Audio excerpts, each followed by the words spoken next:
Hello guys, आज हम odd के बारे में पढ़ेंगे। ये ओड है जो एक लिटरेचर्स का पार्ट है और जो टीचिंग की टीचर एग्ज़ाम जो ग्रेड 1 है, 2 है, 3 है, इन तीनों में इनके क्वेश्चन बनते हैं। ठीक है, तो लिटरेटर्म्स का पार्ट है ये ओड और इसको हम 1 बाय 1 रोज़ एक लिटरेटर्म पढ़ेंगे। सबसे पहले आज हमने लिया है ओड। ओड है वो एक ग्रीक टर्म है जो स्पेलिंग इसकी ये है ओइड, इसका प्रोनाउंसिएशन ओइड, जो ग्रीक टर्म से निकलकर ओड बना है।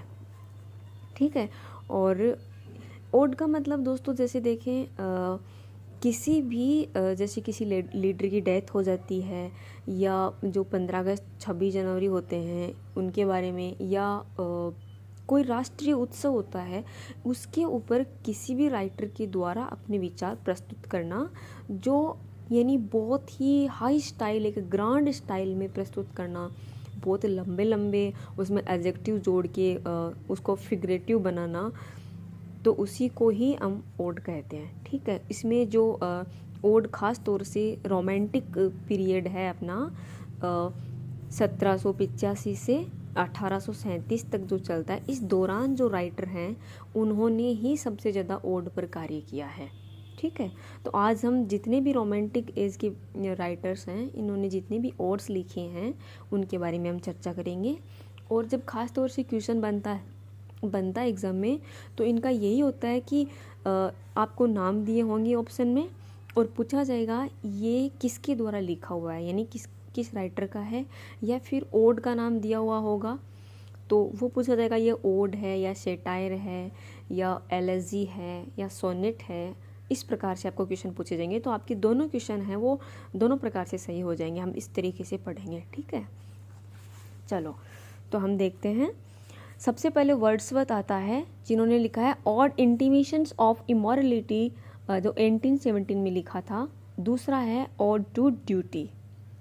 ये दो हैं जो वर्ड्सवर्थ ने लिखे। इनमें से कोई भी नाम पूछा जा सकता है कि ये ओड किसका है। ठीक है, और वर्ड्सवर्थ है वो रोमांटिक एज का राइटर है।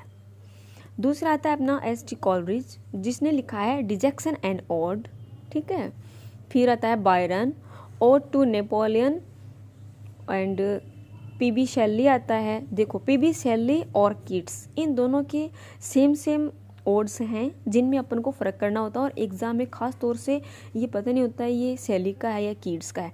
इनके नाम तो फिर भी एकदम से अलग हैं। ठीक है, तो अपन सबसे पहले शेली के पढ़ेंगे।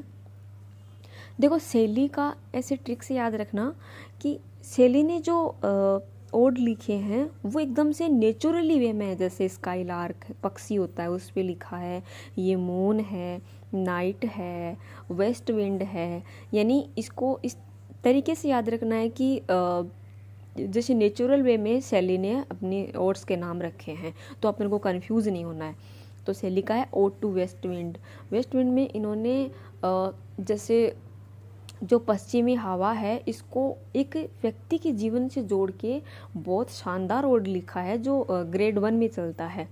Odd to west wind, skylark, ode to skylark एक पक्षी है जिससे व्यक्ति की तुलना की गई है, वो अपने लाइफ में कितने स्ट्रगल करता है, कैसे आगे बढ़ता है, कितनी उसके सामने परेशानियाँ आती हैं। ठीक है, और ode to the moon, ode to night, ode to Jane, तो ये हैं पी.बी. शेली के odd.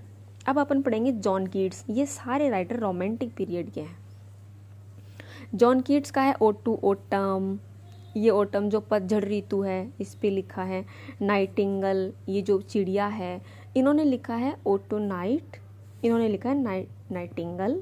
Odd to Psyche, Grecian urn जो एक कलश के बारे में है, उस कलश पे क्या क्या प्रिंटिंग है, अपने समाज से जुड़ी हुई चीज़ें कीट्स ने इसमें ऐड की हैं।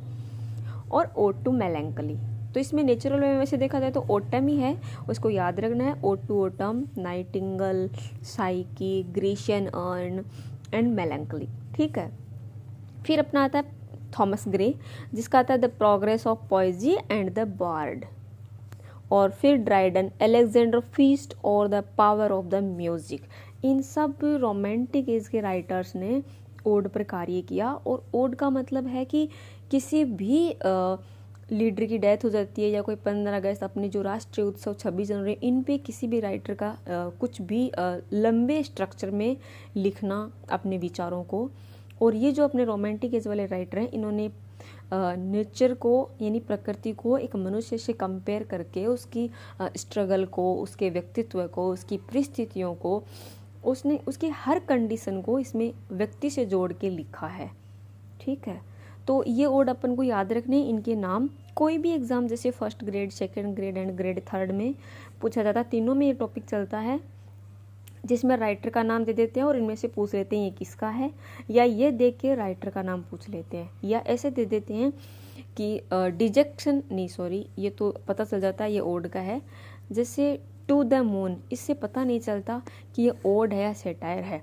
किसी भी ओड के नाम के पहले ओड नाम लिखा हो ये ज़रूरी नहीं है, जैसे ओड टू ड्यूटी से पता चलता है ये ओड है, लेकिन इनके नहीं लिखा है, तो ये भी सोचना होगा, अपन को याद रखना होगा कि इनके ओड नाम नहीं है लेकिन फिर भी ये ओड है से लिखे। ठीक है, ओके, थैंक यू।